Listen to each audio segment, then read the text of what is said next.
This is Romans chapter 13, verses 11 to 14. Besides this, you know the time, that the hour has come for you to wake from sleep, for salvation is nearer to us now than when we first believed. The night is far gone, the day is at hand.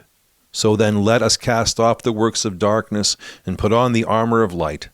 Let us walk properly as in the daytime, not in orgies and drunkenness, not in sexual immorality and sensuality, not in quarreling and jealousy. But put on the Lord Jesus Christ, and make no provision for the flesh to gratify its lusts. Let's take a minute to reflect on that last verse.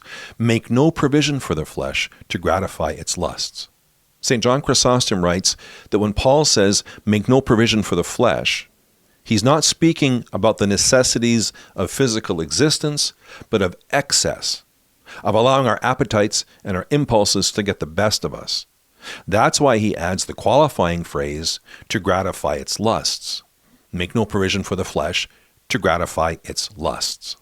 So when Paul says, do not think to satisfy the flesh, it's not that we should ignore our basic and fundamental human needs, food, shelter, clothing, companionship. It's not that we should neglect these things and do ourselves harm. But the idea is that we do not allow ourselves to get into excessive behaviors, becoming overly obsessed and distracted by them. It's not the legitimate God-given appetites that's the problem. It is the unbridled appetites as a result of sin that we need to be mindful of and keep in check. And one of the most important ways to keep our unbridled appetites in check is to identify them for what they are, toxic, and not talk ourselves into them. In the Septuagint, Psalm 141:1 reads, "Incline not my heart to evil things, to employ pretexts for sins." Pretext for sin. Everybody's doing it now. Or, at least I'm not as bad as that person over there. This doesn't help us because we're not addressing the issue. We're just dancing around it. We cannot give ourselves over to these sinful patterns and habits. It's just that simple. And we do have agency. We can allow ourselves or not allow ourselves to engage these things, to entertain them.